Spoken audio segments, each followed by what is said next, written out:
Welcome to Johannesburg for the final round of the 2021 Intercontinental GT Challenge powered by Pirelli. This race was due to be held at the end of last year, but because of COVID, it was shifted to the start of February, and we have a great field of cars here to see who will be the winning manufacturer and who will be the winning drivers. Many points permutations to be fought through, and you can see it's very, very tight at the top. And both Ferrari and Audi have decided to split their championship challenge.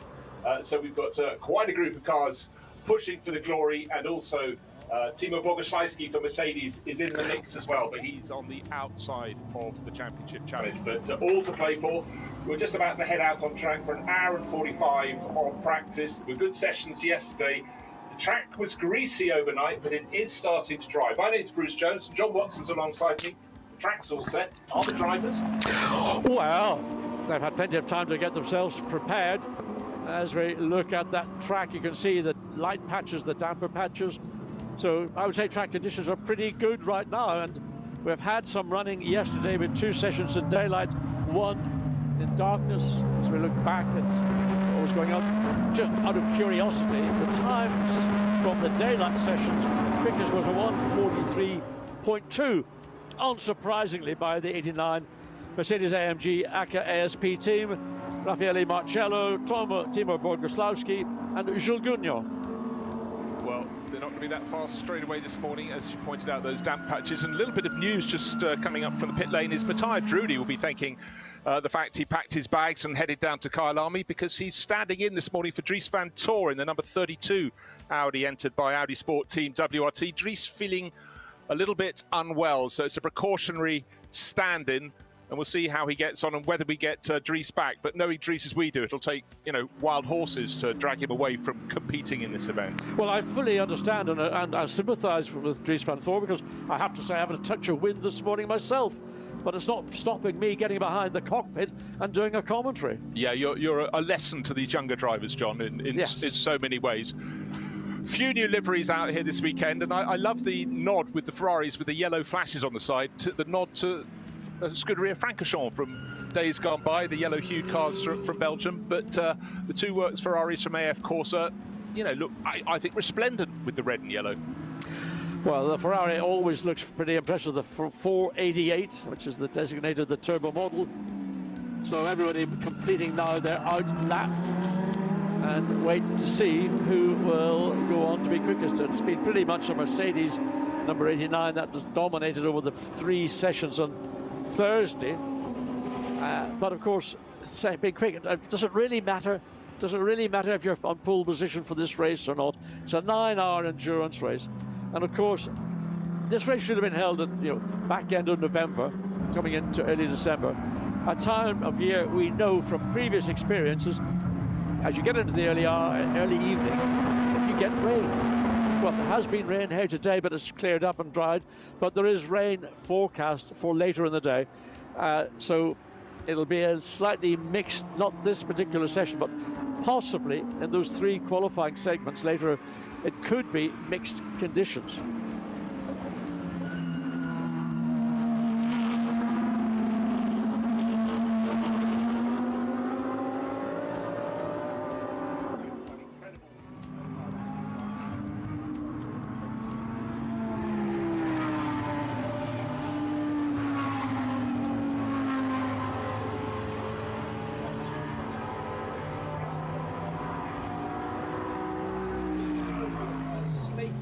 In the dark, with the lightning crashing on the hilltops around Johannesburg, and certainly was an amazing place to be. And someone pointed out to me, Bruce, actually don't go out into the pit lane because you'll be the tallest thing out there.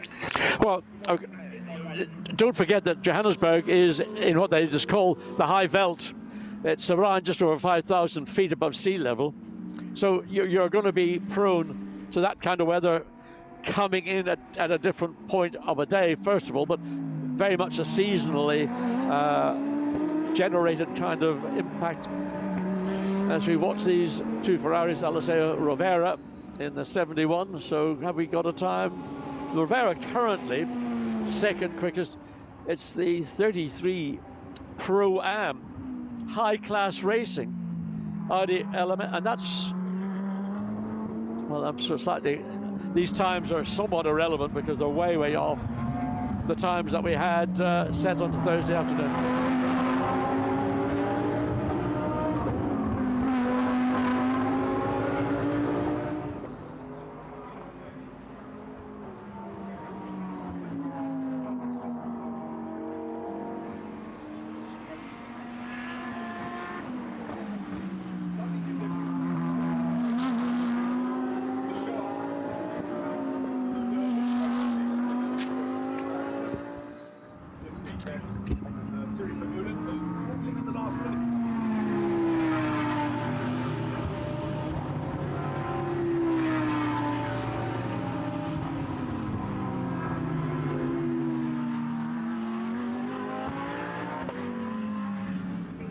With both hands, young racer having his opportunity here alongside Mikael Markussen and Mark Patterson and Thierry, the young Dutch driver, and he's really burst onto the Porsche racing scene. And this is his big opportunity.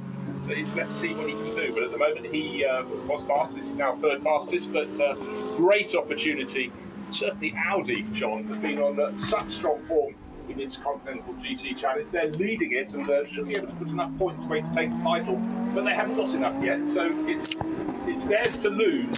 Thierry may be playing his role in that. Well, I know it's an obvious thing to say, but you've got to finish to get the points. And it's a long, long race. There are going to be a lot of factors that will come into play. You have to believe in yourself, you have to believe in your team. The thing, if I think back to the last round of the GT Challenge in Barcelona last year, a number of teams got pinged for pit lane infringements, of which one, which sounds a very simple thing, but teams overlooked, that when you come in for your pit stop, for example, you're not allowed to attach the fuel refueling hose to the car until the car is fully raised up on its air jacks. And likewise, you cannot release the car off those air jacks until the hose is again removed. And it was one of those little areas that a couple of teams got caught out. That's the kind of issue you can get a drive-through penalty for, or a time penalty. That's where teams have got to be so much on top of every little regulation to ensure that they don't transgress. And that's where a race, a championship, can be lost. Hopefully, maybe we won as well. Well, indeed, and of course, this isn't a 3-hour race, as some of the races in the regular endurance championship are, but this is a 9-hour race, so many more opportunities to get it wrong as well as right. And the more GT and sports car racing I watch around the world, you just realise it's the little errors that cause problems. Last weekend, I was working on the Daytona 24 hours, 24 hours of possibility to get things wrong. But quite a few of the drivers here this weekend have come fresh from Daytona. Daytona's normally quite crisp, but this year, you were watching the race, John, it was a -3 in the early hours of the morning. Maybe that's why Dries van Tor and some of the others aren't feeling quite as crisp as they could, because the first comment that Raffaele Marciello had after his first session yesterday, he tweeted, "It's very hot," and a huge balance for the drivers to cope with. Of course, they're used to racing in hot temperatures, but last weekend they were absolutely frozen in Florida. Well, I think, that was the Lamborghini that was coming out down to turn 2. So that was a little mistake, just out of, into turn 2 and into turn 3 into Juxke. So that is the entry to Juxke you're looking at, but sort of to caught the curb, and the curb may be just still a little bit on the damp side. But to go back to the point you were making, if you're going to be traveling intercontinentally, as many of the drivers here were doing last weekend, and might have been previously in the Middle East doing 24-hour race at Dubai and something at Abu Dhabi, your body eventually just says, I've had enough, I just need a break. And the times changes, the amount of time spent traveling from one continent to the other, arriving here. Again, I don't think it's a big issue, but the fact is you are at altitude here. It can take its toll. Whether that's the case of those that were in, for example, Daytona Beach last weekend, maybe not, but it is a contribution, and I think it just needs a day or a couple of days to allow your body to readjust, to reset, again, particularly to the altitude of Johannesburg.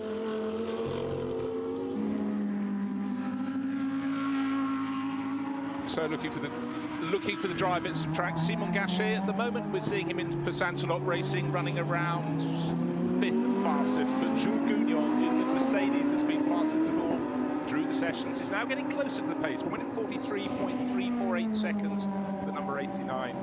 Mercedes top of the charts. Bogaski stays in 5th place.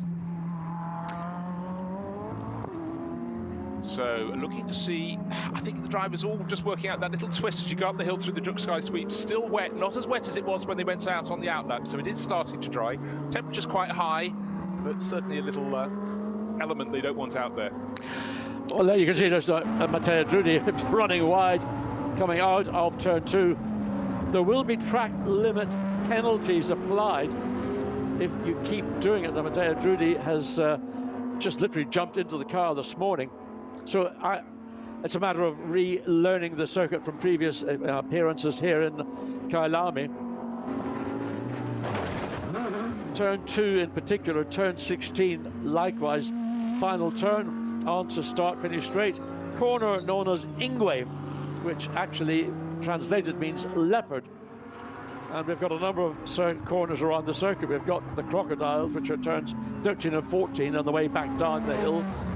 Turn 15 is cheetah, and then turn 16 is leopard. But for some reason, it's not called leopard, it's called Ingwe, which is a lovely word. It is. Red flag. So yeah. What's that Well, for? we noticed Matteo Drudi was going rather slowly in the 32 Audi. He's the driver just standing in. Well, so that's the Lamborghini, dear. That's the one, the Stradale into Africa car. So who was at the wheel of that at the time? Hasn't done a huge number of laps, but nose into the barriers, or into the tyre wall at least.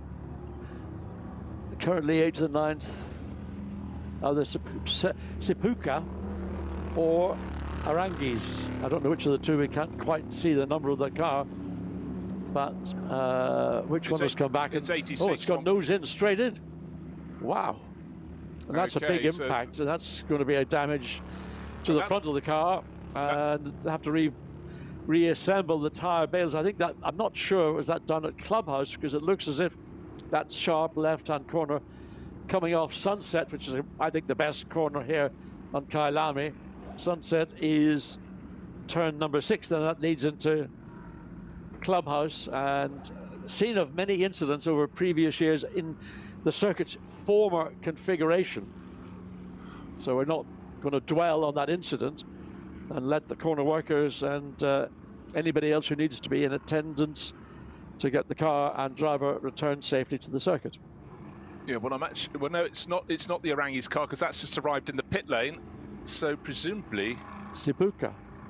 Well, we've got Mikael Pitamba has done his outlap, but we're waiting for him to come back. But okay, yeah, could well be Sipuka, car 23. That would tally Stradale into Africa Lamborghini. So yes, indeed, it's Job Sipuka, who's been around the racing scene for a very long time in South Africa. I remember meeting him. I think I met him when we were all down there with A1GP all those years ago, down in Durban. I'm fairly sure he was walking up and down the pit lane back then. But right now, the number 23 crew, not where they want to be. No, and of course this will take time out of this session. So we still have got the Mercedes, a 1:43.3 from Jules Gounon, which was set relatively quickly. It was on us. He's completed 6 laps. So that time is just over a tenth of a second faster than Alessandro Pierguidi in the 51 Ferrari, and then Alessio Rovera in the second of the 2 Ferraris, a further just under half a second behind the Mercedes, but only 0.3 of a second behind us co-team Alessandro Pierguidi. Well, one good bit of news just coming through is Chop Sipuka is out of the car and he is okay. That's one of those things when you go deep into a tyre wall, it can actually be very difficult to extract a driver before the car's pulled backwards. But all is okay with Chop Sipuka, and hopefully the structures down there, the tyre wall has actually absorbed most of the impact. Yes, I mean, of course, there will be an element of damage to the car bodywork, first of all. Then, because you've got your water radiators and cooling at the front of the car, you've got all the brake cooling as well. And then at the end of the day, if you've gone in at a speed, then you may have done some damage to the suspension.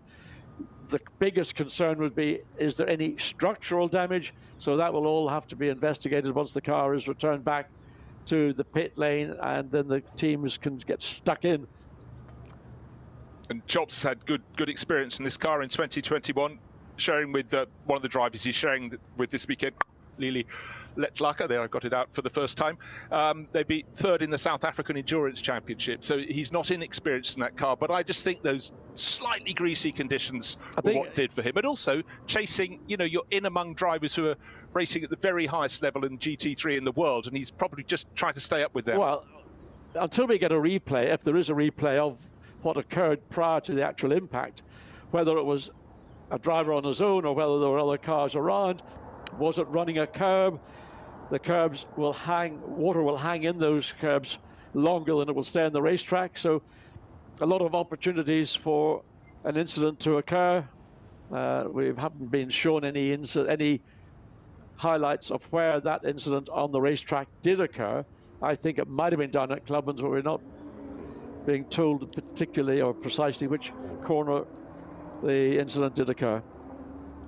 Well, it was a corner that was heading to the left, and the car didn't make it around the corner. So, for the drivers, they had a good amount of running yesterday. They had two sessions in daylight, as John mentioned earlier, and then a nighttime session, because, of course, the Kyalami 9-hour will run into darkness. And, in fact, I think it's incredibly spectacular as a backdrop with the buildings of the edge of Johannesburg in the background on the hilltops, and certainly some of the photographers rave about the setting when it turns to nighttime. Well, I mean, it is a charismatic racetrack. It has always been that.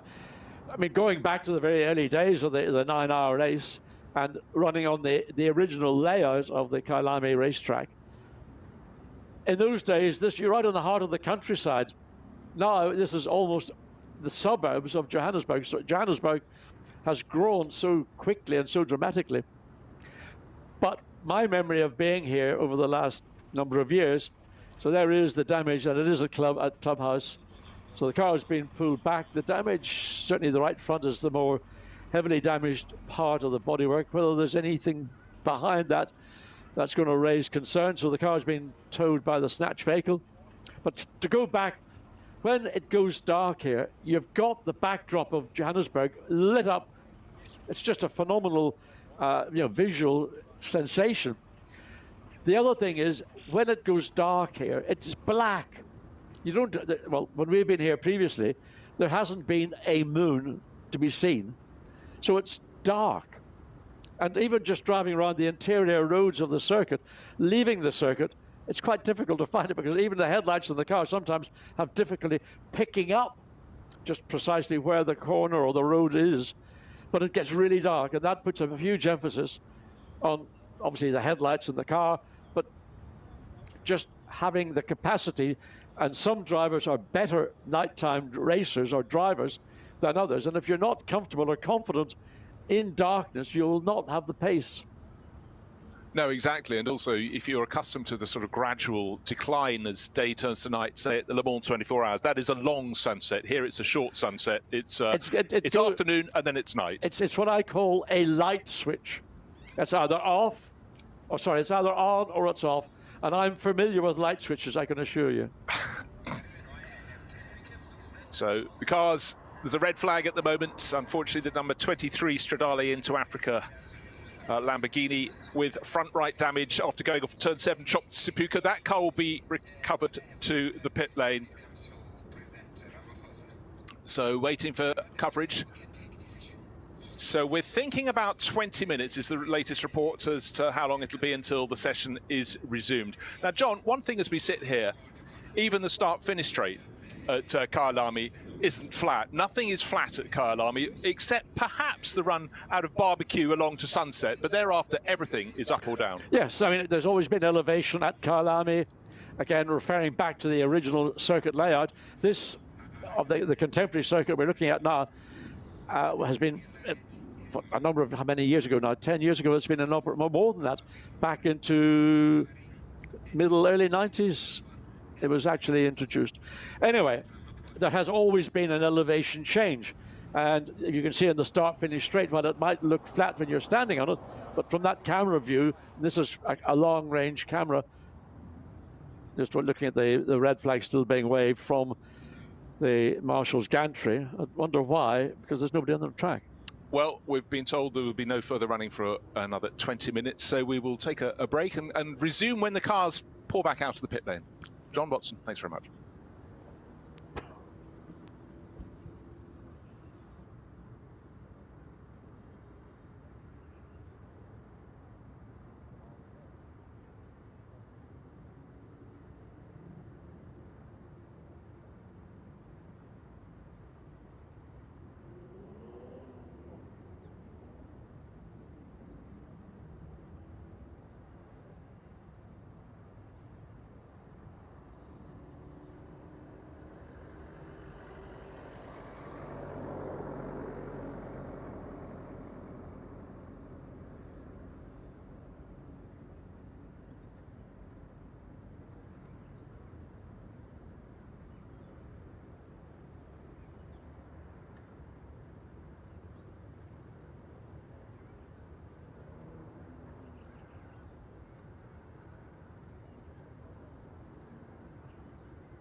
Welcome back to Kyalami for the Intercontinental GT Challenge powered by Session. Hour and 45 was the program time for this final pre-qualifying session, but unfortunately Chops Sipuka went off in the number 23 Stradale into Africa. Lamborghini at Clubhouse. The car had to be returned to the pits. Chops is fine, and they're working on the car at the moment to see the extent of the damage. And as you can see, as the first cars go out of the pit lane, the track's still a little bit greasy. There was overnight rain, but it's certainly drier to the eye. I don't know what it feels for the drivers as they go around this exploratory lap. How much grip they've got, John Watson, but certainly it was tricky. But the fastest time pre-red flag was only about half a second down on the ultimate pace set by Raffaele Marciello last night. Yes, so again, I don't know what set of tyres everybody is opting to run on. They will be keeping clearly the sets of new tyres they have for the important part of the running this later today, which will be qualifying, and then of course itself for the 9-hour event. As we watch Matteo Drudi exit through the S's up the way, all the way up into the top, the highest part of the racetrack at Liaco. And it's a two-part corner. You ignore the first part, and then you make this late apex. Then you start to descend down what they call the mine shaft, and the kink to the left, flat out, no problem whatsoever. Then you've got a reasonably big break as you come into what they call crocodiles. That's turn 13 we're in now, and you run out to the edge of the track and then clip the curb, then back to the left through the second part, then immediately go back to the right through Cheetah. Careful again on the exit of Cheetah, not to overrun, not to find yourself in a position where if you're on a qualifying lap, for example, as in the case of turn 16, you could have that time deleted because of track limit abuses. I'll bore you to tears with track limit abuses, and I'm a big supporter of driving within the limits of the racetrack. And I'll leave it there for the next 5 minutes. Yeah, okay. Put that one back in its box. Now, if you've done your pre-race preparation, you might go, Matteo Drudi, he wasn't on the entry list. Well, he wasn't until this morning, and he's jumped into that 32 Audi, headed by Audi Sport Team WRT, because Dries van Toor not feeling well. Now, neither Van Toor nor indeed Drudi have a chance at winning the title for the driver's point of view. That's being fought out between others who went better in the Spa 24 hours and the Indianapolis 8 hours. But he's here to try and get glory for Audi. They're pitching for the manufacturer's honours, but for the driver's mix, it's between two sets of drivers for Ferrari, two sets for Audi, and not including Matteo Drudi. He'll be supporting them, and the outside bet, the Mercedes driver Timo Bogaski. We'll go through those points permutations in a while, John, but right now it's all about just preparing the cars for qualifying. We've got 3 qualifying sessions today to set the grid for tomorrow's 9-hour race. What I would be interested to know, and I don't have the paperwork to hand, Matteo Drudi's in the car right now, so that's the fallback situation for the Audi team. If Dries van Toor is unable to compete in qualifying, and therefore Matteo Drudi qualifies in that 32 Audi, will that then preclude Dries van Toor, who might feel as fit as anything Saturday morning, from competing, having not qualified the car? Or will he be dragged out of his hotel bed, you know, being chamoised down as he gets into the car to try and keep him in some half-reasonable condition? It's one of those situations a team has got to be on top of. Yeah, and I think, well, they're being very careful, because I think the crux is whether Dries is able to do the qualifying session. There are 3 qualifying sessions, 3 drivers in the cars. They each have to do a flying lap in one of those qualifying sessions. So I think right now it's just about preparing Matteo as a backup, and if Dries doesn't feel good, we'll see. Now let's take a look at the corner speeds at Sunset, our favourite corner of the circuit, turn 6. So it's the Ferrari at the top, well, at exactly the same pace as the Mercedes of Jules Gougnot. Alessandro Pierguidi, well, that's an early marker, but it's a double right-hander, John, and such a key corner to the lap. I mean, I love this corner. I only raced on Kyalami in its former configuration. Sunset was a corner that you approached in my day, obviously in different cars, at a much higher speed than we're seeing the GT3 cars. So they're going through the corner at 166 kilometers per hour, just over 100 miles per hour.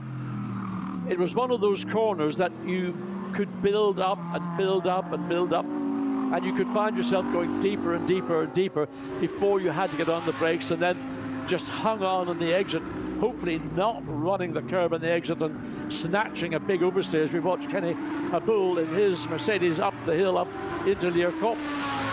So that is the view to the highest point of this 2.8 miles, 4.5 kilometer, 16 turn Kyalami racetrack. Down the hill, down the mine shaft to Kenny Habul, and then into the braking, into the crocodiles. Let's watch the exit. This is the key part of it, and that probably, now I'm not race director, but I will be looking for that kind of exit for a driver trying to straighten out the exit as much as possible, and therefore potentially gain a fraction of a second, but fractions of seconds is what is going to determine this grid. It's such a great place to watch that little stretch of track. If you're on the infield side of the circuit, you're up high looking down at the cars going through crocodiles, through that kink and into Cheetah, and if you just carry your beer and go to the other side of your hospitality facility, you can see the cars going through the circuit at sunset behind you. Brilliant place. Kenny Habul, though, such a supporter of the Intercontinental GT Challenge. He's wherever there's racing in this series, he's there. He is a Pro-Am entry, and interestingly, just looking at timing and scoring, his fastest lap, which is just his last lap, is 0.6 of or 0.7 of a second to round it out, slower than the fully professional, up to speed, on it every second of the day, Jules Gougnot in the 89 Mercedes. So that's a pretty impressive run from Kenny Habul. Identical cars, more or less identical in every respect in terms of preparation, setup, options that they have available. So good run by Kenny up the hill once again, clears the S's. Watching how drivers use the exit curbs. They're relatively flat, so it encourages drivers to do things that they need to be careful not to abuse. And a part of the abuse may have been the reason why we saw the 23 Lamborghini getting caught out very early in that session. So Sapuka, who was behind the wheel, just wondering where that car is back in the garage. So using the curbs is fine. Abusing the curbs can be tricky. I really think it was the conditions. I think the track looked ostensibly dry, and I think that really lured Chops to just go a little too fast, and just you could see the car just didn't turn into the corner. The wheel marks that went into the gravel trap were very much when the corner was turning left, and the car just simply wasn't. One car that seems to have cornered on rails is the 89 Mercedes. Jules Gougnot, fastest of all. He just announced a deal to be one of his programs of 2022 racing in the British GT Championship. So that's a real coup for Ian Loggy and Ram Motorsport to get him on board. And certainly we know, John, that Jules is such an effervescent character, brilliant driver, but just great fun to have around. So he'll be a massive addition to that series. And I tell you, if you want to see really exciting motor racing in 2022, follow British GT, because with Jules Gougnot amongst many headline drivers, you are going to see real door handle to door handle racing from these GT3 machines, identical to what we're looking at right now. Jules Gougnot in the 89 Mercedes. So what is he doing on this lap? His previous last lap, 1:42.7, fastest lap of the, certainly of the day. That's of the weekend. I was looking down to see last night, 42.9 for this car, 42.7. Now, where did that time come from? Is that because Jules Gougnot's dialed in? It's because there have been some changes made to the Mercedes, the ACA ASP entry. Is it because they've fitted another set of tyres that might have a little bit more freshness? So many questions that, well, we will probably get from the pit lane a little bit later in the day. Yeah, and I think quite simply that ACA ASP had clearly got a good setup, because that car was fastest in all three of the sessions yesterday. Raffaele Marcello setting the times. Now, Patrick Niederhauser in with a championship shout. John, maybe we should talk just a little bit about the points permutations. Audi's decided to split their crews because Niederhauser will stay with Winkelhock, but their previous teammate Christopher Haase is in a different car this weekend, because Niederhauser and Winkelhock in the blue and white of Sansalot Racing, and Christopher Haase will be in the hues, well, the special hues for the South African meeting for WRT. But They're sitting on a tally at the moment of 35 points. The Audi drivers that I've just discussed, the three of them there, are 2 points down on the Ferrari drivers, which is Com Ledegaard, Nicholas Nielsen and Alessandro Pierguidi. But Ferrari have also split one of the drivers away from a trio, turned it into a duo, plus one in the other car. The one who's moved sideways to join the sister car from AF Corsa is Nicholas Nielsen, but there's only 2 points between them, and the number on the door, actually, 25, is the number of points you get for a win. So 25, 18, 15, 12, down to 1 for 10th place. So it's going to be very, very tight indeed. It may be super tight on points, but the difference between first and second is 7 points. So that could really see the championship sorted out big time tomorrow. But 9 hours of racing, and the Kyalami 9 hours, John, we've looked at the weather chart. We're going to keep looking at the weather chart. There is mixed weather coming through, both today through practice and qualifying, and tomorrow. So it's definitely a factor. Very much so. I think it's going to have a bearing on qualifying, which will follow, well, a couple of hours after the end of this final free practice session.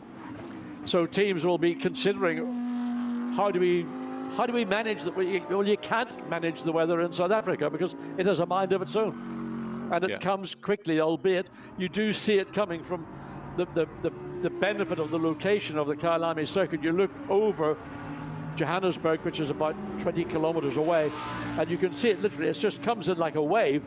It doesn't take very long for it to dump. For some reason, it always seems to choose the racetrack to dump all that rain on.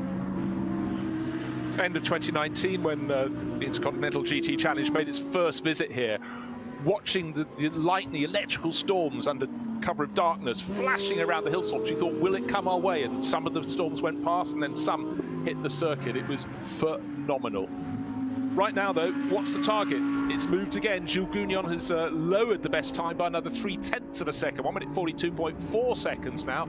Best of the rest, the Ferrari of Alessandro Pierguidi, fully 3/4 of a second in the rear. The number 25 Audi, Patrick Niederhauser, the Swiss driver, brings it in. He's now 1.1 seconds down. So that was not just one, but two really, really special laps from Gounon. Yes, and it makes me think, we sort of posed the question when Gounon had done that first 1 minute 42.7 lap. There's a reason behind that. Is it because he's feeling on top of the world? Is it because they made a car setup change? Or the most obvious and usual thought is, have they fitted another set of rubber to the car?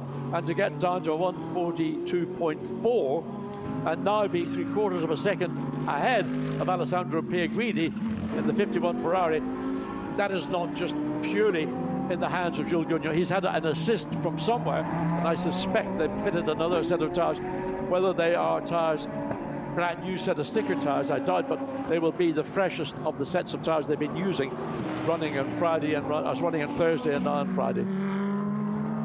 So Alessio Rivera, just crossing the line, stays in 3rd place. So at the moment it's Mercedes from Ferrari, Audi, Mercedes, and then Audi. Those are the 8 international runners, with 33 Thierry Vermeulen down slowest of that group, 1.6. But don't forget, he's joined the championship this weekend. A late call up. Anders Fjordbach couldn't take part in the race because of COVID.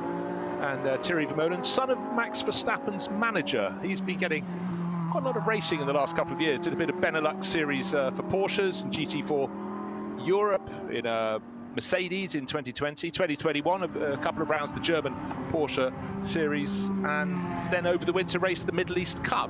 That's Porsches in circuits like Yas Marina and Dubai Autodrome, and then he went to 24 hours at Dubai at the start of this year, and now he's in the right place at the right time. So the young Dutchman, he's driving number 33 high-class racing Audi, and that's the car that's bearing allegiance to the Sharks this weekend, the provincial rugby side based down at Durban. In fact, their circuit, the King Stadium, just hop and a skip from where we were years ago with the A1GP series, John, in the Durban seafront. I wonder, are they bulls or taggers? Well, it depends. You get both down at Durban. You do. That's the forwards and the backs. I think that's the difference. So, Alessio Rivera, what we're getting, obviously, we've had the red flag that stopped the session after about not many minutes, about 20 minutes of the session. So the cars had a time at a standstill. And we've got almost precisely an hour remaining in this session. It was down for 1 hour and 45 minutes. And certainly in the case of Team ACA ASP, they've laid down their marker early on. Of the trio of drivers in that car, Raffaele Marcello, and Timo Bogaski, it's only the Russian driver, Bogaski, who's got enough points in the bag at the moment to still be challenging to take the title for the drivers in the Intercontinental GT Challenge, powered by Pirelli, but he is the outside bet. But in terms of the form of the car and the form of his teammates, Raffaele Marcello and Jules Gounon, he's got the best help he could possibly have. Great lineup in that car. And it's very clear for Bogaski to win, essentially, they've got to win in that car. Anything else, maybe a second place, mathematically, depending on what happens to the other two brands, you could do. Molina, now, is that the camera, is that the picture slowing down, or is that the car slowing down? Is that maybe? Well, I think it's the Ferrari slowing down, yeah. I think he's just being cautious on his outlap. He's outlap +1. Anyhow, he's just taken over the number 51 Ferrari, but just to point out, because Ferrari have done as Audi had already taken the lead and decided to do by separating their drivers and moving Christopher Haase to double their chances into one of the sister cars. Likewise, Miguel Molina, who hasn't got a title shot, has been brought in to the 51 Ferrari crew, and Nicholas Nielsen has been moved to the number 71 Ferrari instead. Why not have two bullets in your car? No, absolutely. I mean, this is what teams have got to work out, and if you have the option of two cars, then you can mix and match to the best advantage of the team. Now, we're talking, John, about you were highlighting the fact that GT3 cars, you know, the same standard of car races in this championship, in British GT, in the GT World Challenge Asia, this global standard. But really exciting news from Lamborghini.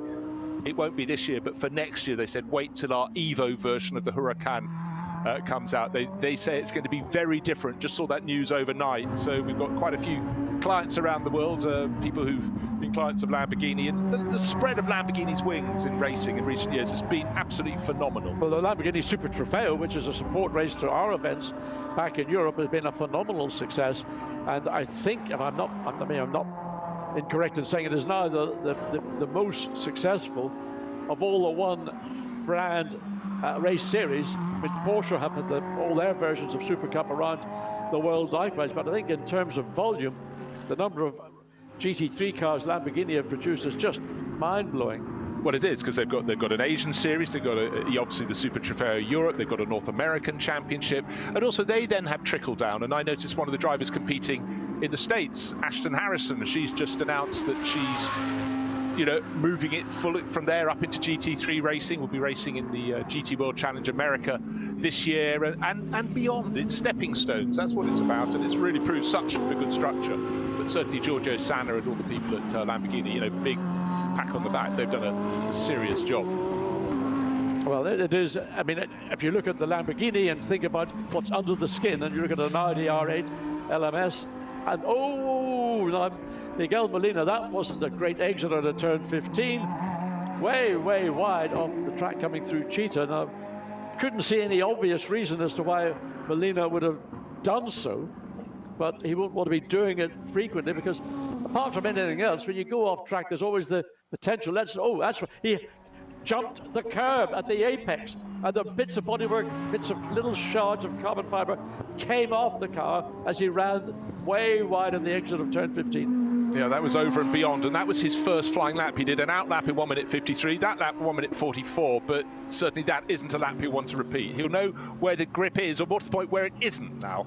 But he will have damaged some of the carbon bodywork, particularly around the front splitter and all those little turning vanes that are all critical to how the airflow is around the front of the car. Okay, it's not quite so critical around the back of the car, but it all contributes. As we look at the 26 Audi. Well, there are two Audis from Santonok racing here, and the second one, the number 26 car, Simon Gachet and Lucas Legeret, used to them over the years, but Nicolas Baer, a young Belgian racer who's really stepped up from single seaters very quickly, Formula 4, bit of TCR, and then now up to GT3, so he's really exploring new boundaries. But he signed for a full season in the GT World Challenge in Europe for 2022, so for him this is about getting experience and proving to a top team like Santonok Racing that he can deliver at the top standard. And another great name that's going to be joining in this year will be in the WRT Audi team, which is one of the 3 principal Audi teams that support for so many years, and that'll be a driver with a number 46 on his car. Wonder who that could be. It is astonishing, and it's amazing when you see a story like that. Valentino Rossi coming to play, and he is going to add to every circuit he goes to, the crowd figures, because it's not just his success, it's when you meet the person. He is such a brilliant individual, so enthusiastic, and yes, I mean, there are only a handful of iconic numbers to my eyes in motor racing, and the fact that, you know, doesn't matter where you are in the world, you drive around and on the back, on a sticker on someone's car window, it's the 46. It doesn't need to say anymore, it's Valentino. Indeed, so lots and lots of things to look forward to this season. So Beard goes through, and it's not necessarily a brilliant lap of 144.5. That was the last lap. That car still in 6th place. That's the only Silver Cup entry here this weekend. As we look at the number 10, sorry, I beg your pardon, number 17. Well, this is interesting to look at this car. Unfortunately, just going to the pits because Michael Pitambra, it's entered by MJR Motorsport. This is one of 2 cars that's only going to do the first 2 hours of this race. They're racing, you know, for South African Championship points. They will then pull out. But one of the drivers, the driver we've just seen, Michael Pitambra, then merely steps into another car that's doing the full Kyalami 9-hour. But he will find the second car a little slower because it's a GT4 entered Audi, and certainly won't have the pace of the GT3 cars. But that's both entered by Marius Jackson's team, MJR Motorsport. But certainly for the first hour, Michael will be in the Audi, which we've just seen. So Kenny Abul back out on track in the number 75 Mercedes, and coming along what was it is still the entry into Sunset, exiting out of Barbecue. Barbecue was a different corner to the one we now have on the concurrent circuit layout. Clubhouse remains unchanged since the instigation of the racetrack. Likewise does the S's. Yes, I mean, what is, if you ever look at the original circuit map of the Kyalami circuit and then the current one, the original circuit sat on the left-hand side of the screen, the uphill side. Indeed. And this was the upper part of the current circuit, was the bottom part of the original. And the newer part of the circuit, as we see the cars leave Lukop and go down the hill, was all added after Formula One ended its first period. And you would have never, ever considered going down to that part of what would have been countryside, full of things that would be not very pleasant to be bitten by. Apparently, I know we're going off message from what's on screen, but at one event here back in the late 60s, early 70s, I think it was the Chevron team came in to their garage one morning, and when they were preparing the car, they realized there was something moving in the foot box of the car. And it was a reptile, a cold-blooded reptile, and had found somewhere warm to bed down for the night, and it was a snake. Better it was discovered there than the driver discovering it when he arrived, you know, at Clubhouse or somewhere, and it had just woken up. Anyhow, let's take a look out there. Mark Patterson, most incredible driver, not short in years, but one of the fittest, keenest drivers you'll find, and great to see him. South African born, now an American national, normally competing, of course, in sports cars, but he won the GT2 European Series in its inaugural program in 2021 with Anders Fjordbach for high-class racing. Anders couldn't make it down here, but Mark, you know, racing on home ground, but getting the tail out a little bit there, John. Yes, I just noted that, surprisingly, there's a little bit of movement at the rear of the Audi, and I can't really understand why, because obviously tires will be up to temperature, and all of a sudden that little snap over steer on the exit of turn 2 is not something that I would want as a driver. Mark Patterson, maybe he is comfortable with it. Maybe it was just a one-off in turn 2. So keep an eye here coming on the exit of Clubhouse. Runs quite wide on the exit, runs the right side rear over the curb, very clearly just running to the margins of what again are going to be considered track limits up through the S's. And then the long and uphill. It's quite a steep uphill climb up all the way up into Leerkop. Well, look, John, it's steep enough to still look steep on television. We know how television can flatten things. And I tell you, when I walked up there for the first time, you know, my calves thought, well, that's got rid of any deep vein thrombosis from my front flight out. Well, I'm breathless just talking about it. It's that steep. So Mark Patterson getting a little bit of a challenge from Molina down the inside, so a clean overtake. Mark Patterson saw the Ferrari, stepped away, and let the Ferrari go through, the quicker of the two cars.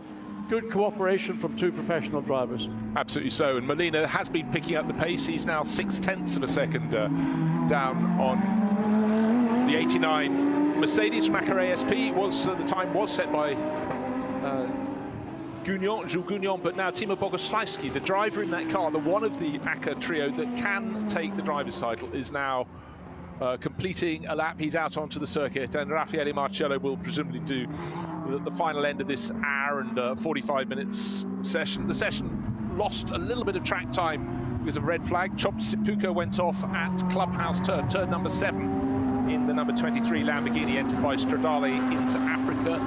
Car a little bit battered, but not as much as we feared. The great big deep tyre wall absorbed a lot of the energy, and Chops was fine. Took a while to get him out of the car just because it had the tyre wall wrapped around the front. And the incident occurred on the, maybe started on the exit of Sunset, but here just more or less went straight in on the entry into Clubhouse.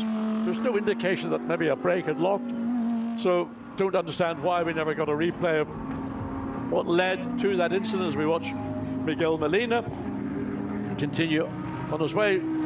Sector 1, only what, 900ths of a second down on what is the best time. So now drops all the way down the hill. There's the view looking all the way across to still the suburbs, really. Beyond the suburbs, you then get into downtown Johannesburg, which is like any metropolitan area, skyscrapers and high-rise property buildings, flats. Oh, anyway. But it's such a lovely place to go at this time of year. Northern Hemisphere winter, Southern Hemisphere summer, and somewhere like Kyalami, it still has the green wrapped around it, but behind it, of course, and in the middle of the city, it's still very green there as well, which is most attractive. Just watching Molina again coming through turn 15, still likes to hit that curb quite aggressively, because you can see the car hopped as he came just past the apex. So again, going back to the team, I mean, I love the idea that the team's got sort of a acknowledgement to the Frankishaw Motors. That was the team in period in the 50s and 60s, run by Jacques Swatters, a great entrant and supporter of Ferrari, and one of those people that could pick up the telephone. I think they had telephones in the 50s, didn't they? And you could make a call, though you had to book a call, but you could speak to Commendatore Ferrari, a best friend, and whatever the latest customer Ferrari that was available, one of the early ones would have gone to Curie Frankishaw. Right, just looking at the one GT4 class car in the race, MJR, that's Marius Jackson Seaman. Fittingly, it's Marius at the wheel of that number 80 Audi. So don't expect that to be near the pace. Of course, when you look at the GT4 version of any of these GT3 cars, the wings are far more subdued. There's far less aerodynamic assistance. Very different things to drive, but his teammate Michael Pitamba will be starting in the GT3 Audi and then transferring for the rest of the 9 hours. And that rear shot said it all, John. Huge rear wing on the chasing GT3 car, and a much more meagre, almost like a weekend wing on the back of the GT4. Yeah, I mean, where the wing, look at the difference in speed coming into Sunset and around the corner. So all of a sudden, that's where you realize the difference between the much closer to production Audi as opposed to the much more evolved and Evo version of the Audi, which has just taken that track position away. And aero, which also helps not just in cornering but also in your braking performances, all contributes to the kind of lap times. And we're seeing, hopefully, I mean, having already seen a 142.4 from the quickest car, that's the 89 ACA ASP Mercedes. I wonder, in qualifying, track conditions allowing, will we see a further improvement? I mean, we have to see, of course, Raffaele Marcello. We all think that Marcello is the god in that car. Well, Jules Gugnon has got a pretty good idea as to who he thinks should be. Pair of them, great competitors, and both extremely exciting to watch. Absolutely so. Now, just to give you a guide, Marius Jackson's best time so far, under 2 minutes. But unfortunately for him, he's going to be looking in his mirrors a lot, because that's 16 and a bit seconds off the pace. But he knows this circuit. He's being mature. It's his team. He's got to give his teammates a run in that car in this practice session as well. Now, Timo Bogaski, the Russian driver, who's really been great guns in this championship for the past couple of years. His car has a best time of 1 minute 42.465 seconds, which is a best part of 2/3 of a second faster than anybody else, with the Ferraris giving chase 51 and 71 of the next two on the timesheets. Currently Molina and Nielsen, the drivers of those, but a little bit of traffic up ahead for Bogaski. You haven't seen what his best lap is so far. His last one was a 1 minute 43.7, so a second or so off the pace. This isn't going to be much help, because he's going to catch those two cars in front of him. Better, I don't know, John, back off, or maybe he's coming in, but he's only just taken over, so I guess he just needs them to come in. And again, Bogaski, of the three drivers in the car, is to say he is slower than Marcello or Cugno is no shame whatsoever. And when I say slow, he might be a 1/10 of a second slower. It's very, very small, the gaps in lap time on a single flying lap with identical cars, with identical rubber.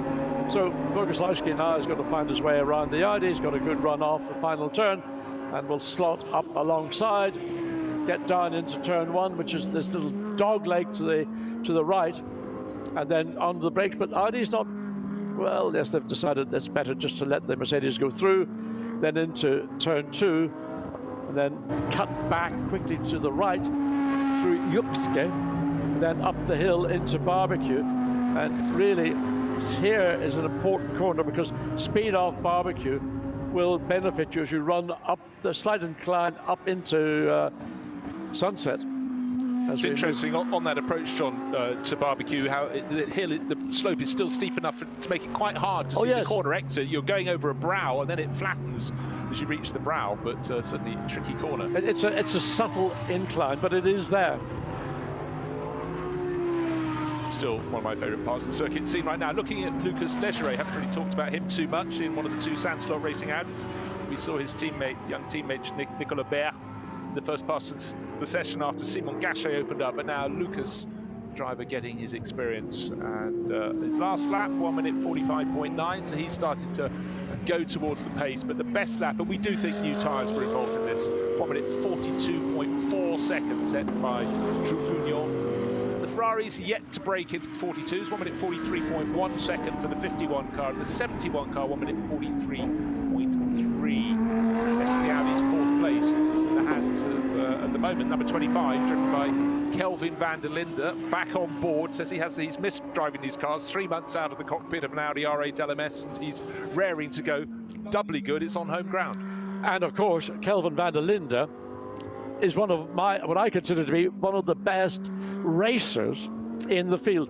He is able to overtake in places that other drivers may not consider or might struggle. Now, he's not going to have such a busy weekend because we're going to be a 13-car grid. Nevertheless, in that grid there will be bunches of cars. As you see, the car running way wide, just coming out of Barbecue, catching just at the very, very outer edge of the track limits, just catching the drop. And Kelvin van der Linde is always on that ragged edge. In fact, the pale-coloured car 32 is Charles Weerts, just come out of the pits in that one, so he's the one being super raggedy, and the car behind is the Timo Bogaski Mercedes. But I want to see what pace Charles Weerts can get down to. He's been out of the car for a month or two, so he'll have extra hunger for this, and obviously if he can deliver for Audi, something that his team, Team WRT, his family team, was so keen to do, because the way they've hit the world of sports prototypes since stepping up last year with just a phenomenal result for them at Le Mans at the end of the season as well. They are spreading their wings, and Audi are coming to play at the very top level of sports. And of course, I saw the other day, it might have been only just yesterday, that another returnee to that team is a part of the Audi team for many years, and that's Robin Friens. So he was a part of the 2021 and their inaugural LMP2 challenge, and he will be with the team this year as well. Certainly, he's paired with René Rast in one of his drives this year. That is certainly a very, very tasty driver lineup. And WRT have had a lot of drivers through their books over the years, but Charles Weerts part of furniture there. His lap time last time, 1 minute 43.6, which is about par for the moment. Just take away That best lap set by the 89 Mercedes, the car we're looking at now. That was when it had new tyres and it had Joburg. It's the only lap below 1 minute 43. In fact, it's 1 minute 42.465 seconds. Timo Bogaski lapping 1 minute 43.4. So possibly on that same set of tyres, just a few more miles on by now. Yeah, so the tyre, if it was a new tyre, let's say it was a new tyre for the sake of the argument, the best lap times will come on the first and second flying laps. Thereafter, the tyre then tapers off gradually and then plateaus for a long period. So if you're on the seat when you've got those fresh rubber and you've got clear laps, well then that's when you're going to get maximum performance from the car. And I would imagine Timo Bogaski didn't get that opportunity, so he is doing his requisite number of laps. I mean, the drivers have been on track on Thursday, 3 separate sessions. It's not as if they're strangers to the circuit. They're doing another hour and 40-odd 5 minutes or whatever it was designated, being reduced by about 15-20 minutes because of the earlier incident.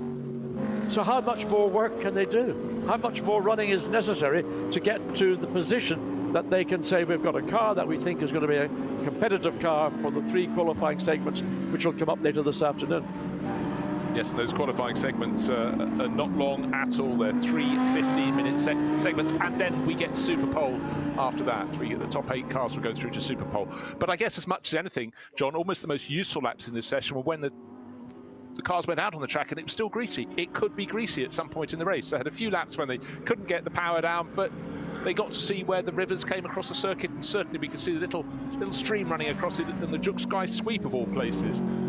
That then dried up very quickly, and of course it's hot out there, you know, so these rainstorms might be predicted, you know, almost every hour, but if they only come through for 4 or 5 minutes, that might be enough, and it could be dry before the next one comes through rather than staying wet. But it's about just experiencing every parameter they can get to. Looking at Nicholas Nielsen in the 71 Ferrari, sort of almost being a mirror of what we saw from Miguel Molina coming through turn 15, just clipping the curb at the apex, and just the front of the car rises up ever so slightly. So that car with Nicholas Nielsen behind the wheel, still in 3rd place, still behind its sister car, the 51.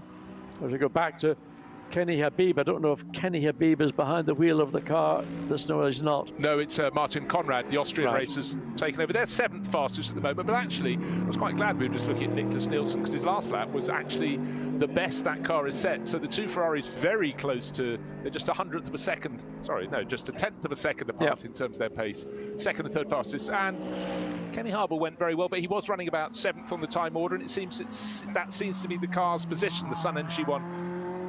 Mercedes. Now let's back to take a look at Nicholas Nielsen, the young Dane who's just done so well, came up through the Ferrari Challenge, was a real star in that, and end of 2019 I think he came across GT3s, and has been very, very impressive ever since. And no wonder he's a driver on the Works Ferrari books. And this lap, is it going to be an improvement? No, not in the first sector. Around Le Cop he goes. The sector's end as he comes down pretty much under that gantry right there. That's the end of sector 2, with a rather nice shadow across the track, almost like an imaginary timing line end through Mineshaft into the Crocodiles. Here comes Crocodiles. Now you slow it right down. But this is the bit that gets John interested. How much the red and yellow Ferrari will be going over the curbs when it gets to Cheetah. Let's take a look as he comes. Not quite so bad. Not quite so bad on this lap. The reason I pointed out is because you keep doing it. Eventually, you know, the front of the car, the splitter in particular, it's vulnerable, and you start to wear it away. Once you start to wear it away, then it's only going to get worse and worse and worse, and that then has a knock-on effect. Now, doing it in practice as we're doing here, it doesn't have a big bearing because you're in and out of the pit lane anyway, but you don't need to be doing that kind of sort of entry mid-corner once the 9 hours gets underway, because if you damage that right front corner, that then needs to be repaired. The car will have to be pushed back into the garage. You cannot work on a car with more than 2 mechanics. So the car will have to be pushed back in the garage, and then you've got to start stripping bits off, and on it goes and on it goes. Yeah, and talking of things being stripped off, they're still working away in the Stradale Motorsport garage. Their Stradale into Africa entry, the number 23 Lamborghini that Chop Sipuka went off in very early on. And talk about going off, Combe Ledegar is getting in on the action at John's favourite corner. Yeah, I mean, that's what can go wrong on the exit of Sunset. You get too wide, too early at the exit of the corner, and you're all four wheels off the racetrack. Just clipped a little bit of the grass verge as he came back on again. Again, one of the, I mean, going back to the good old days, keep referring to the good old days, many drivers got caught out on the exit of Sunset running the curb, and the car would snap into a sudden oversteer, and I mean, you'd go straight across the racetrack and into the barrier on the right-hand side as you came up into the entry of Clubhouse. So, oh, got it all out, didn't I? Yeah, well, that's why they had a clubhouse there. It was fantastic because it was a brilliant place to watch racing, and the spectators at Clubhouse would be high on the banking above the circuit because it really is built into the side of a hill, this circuit, and many places where you can watch cars doing very dynamic things, i.e. brilliant places to watch cars racing. And also as an area, it was part of the racetrack where a lot of hospitality was located. So we're going to have a little look back here and just watch what was going on. Exits too early, you see, gets all and then catches the grass. Now, the racetrack is dry, the curbs are dry, the grass probably still has got an element of moisture in it. But that was a mistake. That was a mistake from Ledegar. And a driver at that level, and he's at one of the highest of the level of drivers we see, just got too wide, too early. Now is that the 71 or the 51? That's the 71. Nicholas Nielsen obviously being far more cautious there, not being lured in by the smell of the braai, of the barbecues, cooking the sausages there and the steaks. Who's making moves? Well, Charles Weertz, actually, his car's best lap was last time around. He's now gone into the pits, 1 minute 43.5. So the number 32 Audi we've been looking at, not quite on the pace yet. The number 25, the sister car, Kelvin van der Linde, marginally faster. We're talking only a 1/10 of a second faster. Last time around, very close to that car's best. So this time around, again, there or thereabouts for Kelvin van der Linde, but just delighted racing at home, and like a lot of international South African drivers, has actually done very few races on home ground. They travelled up to Europe in their early days and are now global racers, but a rare opportunity. Yeah, and that's a shame. His brother Sheldon, who is synonymous with the BMW, the Valkenhorst and BMW M6s, he isn't here this weekend, but watching Kevin is always a treat, certainly one for me, because I do admire his attacking style. Presumably that was formed in the South African VW Polo Championship of 2012 when he took the title. That launched him up to Europe. But no, he is, as you say, John, you've always very much defined drivers and racers, and Kelvin is one in your beloved pot of the racers. 100% a racer. What it says on the lid is motor racing. And look, not every racing driver is blessed with the kind of skills that Kelvin van der Linde has. Even at the high level we've got here this weekend, there will be amongst the professional drivers some who drive in a much more, let's say, well, if you want to use an analogy, Alain Prost style, economic, neat, doesn't do anything dramatic, or you've got the Kelvin van der Linde style, which is maybe going back again an analogy to the Ayrton Senna style. Very exciting to watch, sometimes overdoes it, but wow, in the process, it doesn't half light up your screens. Well, we need them in the mix, absolutely for sure. Good to see the infield looking quite busy as the Simon Gachet-driven Santalot Racing Audi going around Sunset. That was the corner we just saw. A little bit of a mishap from Colm Ledegar, but luckily it didn't lead to anything. And through Clubhouse, that's the corner where Chop Sipuka put the Lamborghini number 23 off into the tire wall earlier. He's fine, the car is being repaired. But good to see the light, the sunshine starting to bounce off the wings of the cars now, John. It was a grey morning, there was a little bit of rain, the track was damp when the cars went out, but things are improving, not looking overcast so much. No, we're coming up to now, it's 10 to 12 almost. And I had a look at my weather app on my phone, as for whatever that's worth, and it did indicate around this time of day that we would see some chance, 50% chance, I think, of rain coming in, more later, the next couple of hours.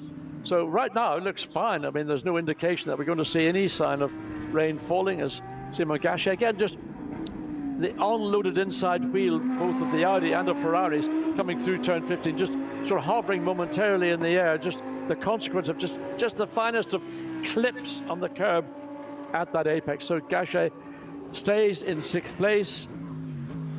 Let's go back to the 89. It's Timo Bogaski. Is it Bogaski? No, it's not. Raffaello with tomato puttanesca sauce. Puttanesca. He's out there, he's hot, he's spicy, and we always find Raffaele Marcello so entertaining to watch. He's also, if you go to the world of Twitter, he's a very, very funny individual with his tweets as well. As understated as he is in a post-race interview, where he might have done something amazing, and it's hard, he hasn't broken a sweat, but what he says is funny, but it's so deadpan. That oh, no, I mean, he's laconic in the way, when you do an interview with him, you barely see his lips move. Forget about any other facial feature. But, you know, he's just an amazing competitor. And there is an illustration of what he does. The Ferrari, one of the two Ferraris, I can't see the number on that, but that's 51 or 71. So, Raffaello through sunset, down on time compared to the best this car has done. So just no doubt driving himself back in and having sat out for the best part of really, well, we're now into the last 30 minutes. So he's been sitting out for the last just about an hour and a quarter waiting for the opportunity, which has now been given.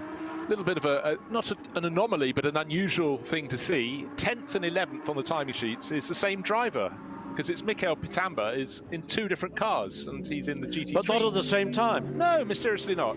But he's 10th in the GT3 car, no surprise. And he's got the GT4 car. We saw Marius Jackson bringing that around back towards the pits a short while ago. He's now got that down. It was 16.5 seconds down on the pace. That's down to under 13 seconds. So Mikel doing a good job in the GT4 class car. But right now, it's Raffaele Marcello. His car leading the pace, the 89 Mercedes from ACA ASP, top of the charts. Second fastest by 0.6 of a second is the pair of Ferraris from AF Corsa with Scuderia Francorchamps this weekend, 51 and 71, with Pierre Guidi driving the 51 car at the moment. Wait to see what he can do, because he does little wrong in a Ferrari, and Nicholas Nielsen likewise circulating. But the better the Audis, it's now in the hands of Marcus Winkelhock. So car number 25, still in fourth place. So Audi coming here with a strong points lead for the manufacturer's title in Intercontinental GT Challenge, but as yet to show any pace in terms of tackling the challenge of Mercedes. But they're not fighting Mercedes in the overall championship, because it's between Audi and Ferrari for the manufacturer's title.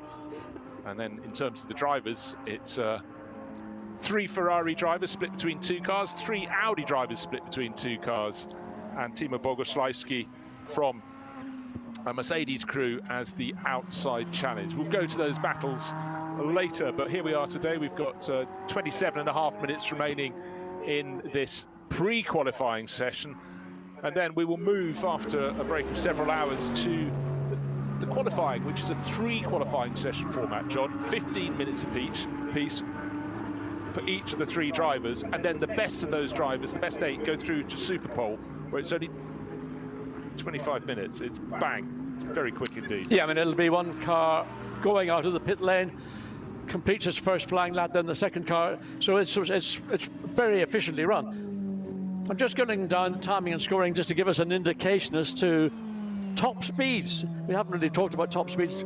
Quickest car here so far today, unsurprisingly, is the 89 Mercedes. Currently, Raffaele Marcello behind the wheel of it, doing 233.7 kilometers per hour. The next best is 233.2, the Ferrari, so really nip and tuck between those 2 cars. But then there's about a 3 kilometer difference between that and the remaining part of the field, and then down to the sort of the high 228s, 29s. So apart from being quick in a lap, it's a great advantage to have that little bit of additional straight line performance, because the quickest part of this racetrack is from the exit of turn 16 all the way down through the dog leg to the right, down into turn 1. And of course, into turn 1, the racetrack, the entry is extremely wide. So it offers up a lot of opportunities for the quick and the brave, let's say, to take a punt down the inside. For example, if the Pierre Guidi Ferrari and the 89 Mercedes were running side by side, be interesting to see which of the 2 would actually get into turn one ahead of the other. Well, I think we've seen experience over the previous two runnings of the Kyalami 9-hour when it's been around at the Intercontinental GT World Challenge. It's possible to get two cars side by side, 2.5, but not 3. But we've always seen 3 being tried, and so many people have come here and really rather wrecked their race.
back green again, and they have had their laps. It's really the case of the third driver in each of those mixes who wants to complete this session.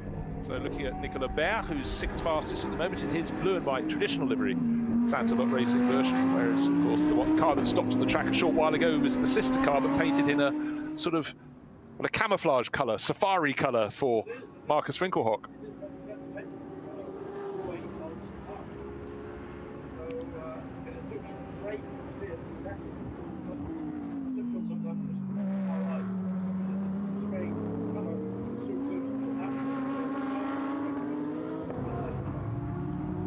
Well, of course, and the number 32 Audi is also in a sort of semi-camouflage colour scheme. That's a grey as well. Those two cars were brought out here in time for the race, which was due to be at the end of last year, but of course, COVID situation with the arrival of Omicron scuppered that. So the cars have been sitting out here for some while, enjoying their end-of-season safari, but sitting in a garage rather than being out on the circuit. Right, who's making the move? Suddenly, Michael Grenier. Now he is 4th fastest. That car was 7th before the stoppage, before the red flag, and Michael Grenier just spotted his first part of his lap was looking good. So the two, it's still Mercedes top of the charts, but now Mercedes 4th fastest. The Canadian, who's very much been a great pairing with Kenny Harble, really putting in some good laps at the end of this session.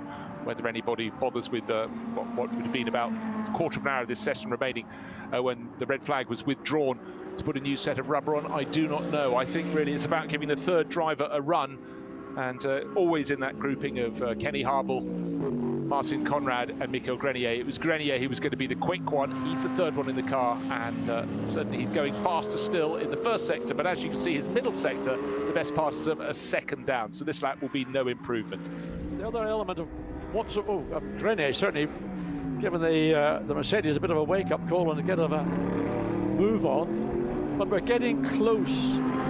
As this session comes up to conclude in 10 minutes, we're getting close to what would be the start-up time, which is going to be local time 1 p.m. And the temperatures now will be roughly what we imagine they're going to be in just about 24 hours time. So it's information for the teams. It's to know what the track is doing within an hour or so of when the race will get underway. Has the track developed? Has it evolved with the previous days running? There are a number of support events here as well, so there's a lot more rubber going down. I don't know when the circuit was in use last, whether it's been recently or whether it was maybe more than a few weeks or a month ago. So the track's evolving, and as a course of that evolution, then cars react to that. Sometimes the reaction is positive, sometimes it's negative. But looking at Markussen in the number 33 Audi, well, whether it's just half a second down on that first sector time, certainly the body language of the car looks as if it's being pushed along. It certainly does, and one that is being pushed along, we need to look out for the 32 Audi from Audi Sport Team WRT, because Christopher Haase, one of the championship challengers, been stripped away from his regular pairing in the IGTC of Marcus Winkelhock and Patrick Niederhauser. He's been swapped over, separated from them, and in the 32 car he's sharing with Charles Weerts, we know, Dries van Tor, we'll come back to that, Christopher Haase, but Dries unwell this morning, so Matthias Drudy went out. We don't know which one of those is going to be there for qualifying. They've got about 2 3/4 hours between the end of this session and the first of the 3 qualifying sessions. You could say Dries could buy himself a bit more time by asking him to go in the 3rd qualifying session. But if he's not well enough for that, you think that might be him for the weekend, and Matthias will be slotted in. So he's done his sort of security laps. Matthias not in the car yesterday, but got a few laps early on, so he's probably done enough of those. But in terms of pace, let's see what Christopher can do. So this is a car very much, and a driver very much in the championship mix. The Audi has the predominant position in the championship, hasn't got it in the bag. Ferrari can still beat them to the manufacturer's honours, but it's the driver's honours that's focusing Christopher Haase, even though he's been such a true driver for Audi the Mark for a very long time. Huge success for them. Yeah, great driver, and just you don't remain a part of a factory team effort, albeit via the Santalot Racing or Attempter Racing or WRT.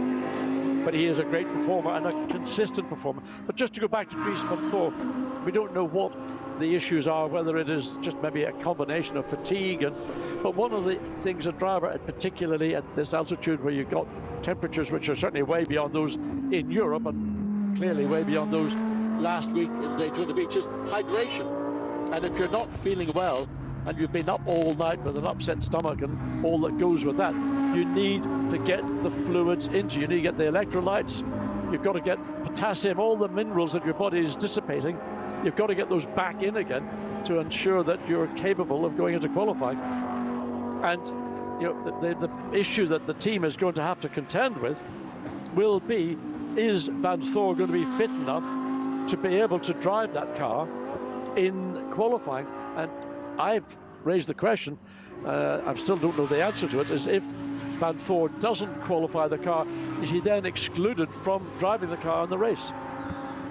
Well, that's a very good question, John, and I also think another factor, it's not just about getting it through, well, he has to qualify to race, but it's, in my view, but it's also, if you're not well, are you going to be well enough tomorrow to compete in a 9-hour? So there's a question. Just want to just apologise for one thing. Earlier we had a few sound issues. We've hopefully got those all now fully sorted, but like the teams, it's a little bit of a shakedown. Things go a little awry, but hopefully now all crystal clear. As Christopher Haase, he not such a good lap for him this time. His car is 6th on the time chart. It's a second down, John. I mean, you can strip away the Mercedes, the 89 Mercedes, it's fastest for Acker.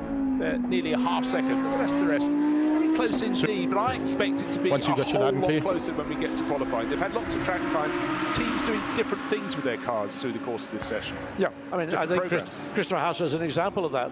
I don't think Christopher has been given a brand new set of Pirelli rubber to go out and try and set a time, which is of no relevance other than information gaining. As we see, Mikkel so in his Audi coming through Sunset and then braking, not using anywhere near as much of the exit of the racetrack as we've seen some of our regular and usual drivers, again, coming out of clubhouse, not running the curb on the exit, just being very precise, neat, tidy. Building, really, that's the key for Pitamba, is just to build both in terms of confidence and in terms of speed, getting accustomed to an Audi and how the car will respond, react through the course of a run.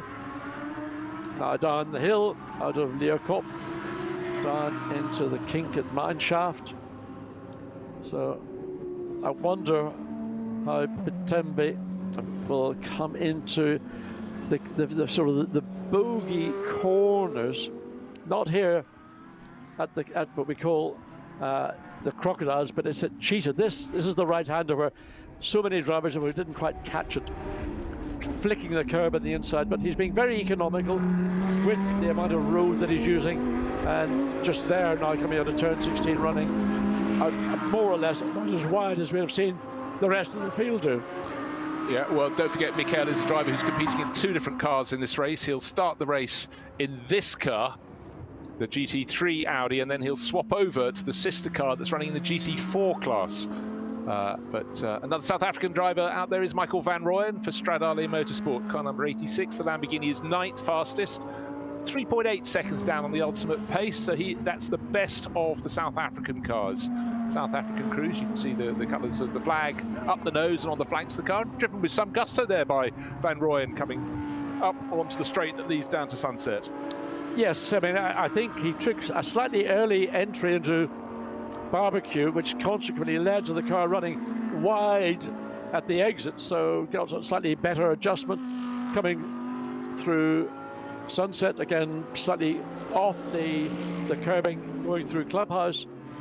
But you know, I'm just making observations from what I see on screen, and you know, it's a big challenge for the South African drivers to compete with those that are the internationals that are racing around the world, racing these cars in different championships throughout the season. Well, John, you look at how often that he gets in this car versus how often the top international drivers do. They can be anywhere in the globe now that GT3 is such a global form of racing, almost every weekend for 9-10 months of the year. And the very best, really, you want to look at their travel ticket, they go a very, very long distance. A lot of the runners last weekend, the Daytona 24 hours, a handful of them were 2 weeks before that, the Dubai 24 hours, weekend before that, the Gulf 12 hours. So it goes on. There isn't really a close season for them. And I honestly think in years to come, as the South African GT Championship grows, you might get more international visitors coming to play in that as well in the Northern Hemisphere winter. But certainly great to see what sort of pace Michael van Royen can put in there. 1:46.9, very close to that car's best. A car that has improved recently is the 71 Ferrari, has got into the 1:42s, John. Antonio Fuoco down to 1:42.9, that's still half a second short, or the best part of the best from Mercedes from Joburg. And Antonio Fuoco, you would not be surprised. There he is, the young Italian. He's just been one of those drivers who's joined GT3 and has carried with him the kind of performances that we had seen in a single-seater career. Forgets maybe that this car weighs over 1,000 kilograms as opposed to about half of that for the single-seater racing that he was involved in, but just making an adaptation very quickly and very successfully. And again, I refer to exciting to watch when you see him at any part of the racetrack, and sort of a bit of a threatening bit making the exit of barbecue, but just one of those drivers that when you see him behind the wheel of the car, you know you're going to be entertained. Yeah, no, exactly so. And a lot of these drivers, of course, compete in the World Endurance Championship, so they're not just racing other GT3 class cars, they're racing against P2 prototypes and the top prototypes, the cars that are getting quicker and quicker. Of course, Toyota has sort of stayed in that battle, but everybody's coming to join them this year and next as multi-class racing regains its legs. But GT3 racing is what's made these drivers, and it's a real honour to see how they just get better and better. This circuit is a place, John, that they can really stretch their legs. Yes, and again, it's all experience. If you come to Kyalami for the first time, you have a look at the racetrack and go, wow. You know, there's not a lot of places around this racetrack where you can get away with making a mistake. You know, there are penalties that will be served if you get it wrong. And just down at turn 15, we've seen a number of the professional drivers being a bit aggressive with the curbing, running wide. They've gathered it up, but experience is very important here.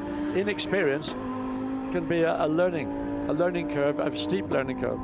Certainly can. Just while Antonio Fuoco was peeling off the last lap from Mikel Pitamba, he's gained another 1 and a bit seconds. He's now 4.9 seconds down, so second best of the South African crews. And Pitamba going faster and faster in the number 17 NJR Motorsport Audi, but there he is. Past the checkered flag will be out at the end of this session. An hour and 3/4, almost at an end. Just going through the corner where the first red flag was brought out when Job Sipuka just went a little bit wrong. Went across the gravel trap and out to the right-hand side of the screen at Clubhouse. There's the checkered flag. So it's bragging rights to Team ACA ASP. They complete the set so far. First session yesterday, they were fastest. Second session, fastest. And guess what? Ninth session, also fastest. Just watching Christopher Haase as he completes what will be his last lap. Just the lovely flow that he is generating with the Audi coming through the S. It's just the balance, the way the car turns one way, then back to the other. Again, in the exit, just running the curve, but running it in a straight line at the exit. Just a very enjoyable sight of a professional driver. Again, just coming out of turn, out of 14 into turn 15, clips the curve on the inside, but everything just looks as if it's positive. The energy going through the car is positive energy, not wasting it, not sliding it, not scrubbing speed away. Well, he wants to see what he can do on that lap. 1 minute, need to get to be quick. You got to be into the 42s, but that's a 43. Well, that car's best lap, but it stays in 6th on the chart. So looking down the order, it's the 89 Mercedes, fastest of all. Then the 2 Ferraris, 71 ahead of 51. The last few laps, cars crossing the start-finish line, but no improvement as the Santalok 26 comes through. That was Lucas Legeret. The only improvements on that lap were Christopher Haase, who stays in 6th but improves his time. The 75 Mercedes, Kenny Harbalon back on board, will improve. No, he won't. And Mikel Pitamba went faster still. He found a little bit more time, losing for that South African battle. The number 17 Audi from MJR Racing getting closer and closer to the 86 Stradale Motorsport Lamborghini. Now, the 75 Mercedes, the time that's got 4th quickest time was set by Michael Garenia a little earlier in the session, so it's Kenny Habul back behind the wheel, concluding what would have been a 1 hour 45 and a bit session. Look at the winds picking up, Bruce. Now, what does that normally mean? When the wind picks up in Johannesburg, what do you think that means? It's a snow? Is it going to be sleet, or is it going to be rain? Means barbecue lunch to me, but it does mean change of weather to most people. But let's take a look at those times at the end. Joburg was the fastest of the ACA ASP trio, 1 minute 42.465 seconds, so nearly half a second clear. Then came the Ferraris, and certainly the 71 crew just got its nose in front of the 51 sister car. And their championship challenge split between those two cars. Sun Energy won, Michael Grenier propelled them to 4th overall. The last car within a second was the number 25 Audi, and that's pushing hard. But look, Audi, they come here with a big points advantage for the manufacturer's title. Their cars 5th through to 8th place, so their rivals on pace are ahead of them. We've got qualifying coming up. It's going to be really, really quick fire, and looking forward to that very much indeed. So let's take a look at the highlights. When the cars went out first thing this morning, you can see the track was two-tone. There were still damp patches. On the Joburg Sky Sweep, there were little elements of the track that were properly wet with the stream, and the local Lamborghini took a little bit of a spin early in the lap, gathered it together, went over the wet curbing, still certainly damp enough to kick up a bit of spray, and as others were trying to put the cars through their paces, they realised there was much less grip than they thought, and unfortunately the 86 Lamborghini went on and brought out the first of the red flags. The driver was fine, the car a little bit battered. So it's time to do it all over again, and it really was a case of who could match the pace of the 89 Mercedes, because that was the one that seemed to find grip where others were struggling, but the track did really start to dry up. Time for driver changes. All these cars running with a three-driver crew, and Joburg really starting to set the pace, getting below 1 minute 43s. Then Combe Ledegar running a little bit wide at Sunset, and then also we saw sister car going off at Cheetah, the corner just before the final corner of the lap. And it was a case of finding where the grip was, where the speed was, all preparing for the end of the session. Then unfortunately for Marcus Winkelhock, his car stopped on the start-finish line and had to be pushed clear. The red flags were withdrawn. We went for a final sprint to the finish. This is where Michael Grenier got it together and moved the Sun Energy 1 Mercedes up to 4th fastest, behind the 2 Ferraris, but importantly behind the ACA ASP car. Here it is, car 89, fastest of the lot. He goes into qualifying as the quickest.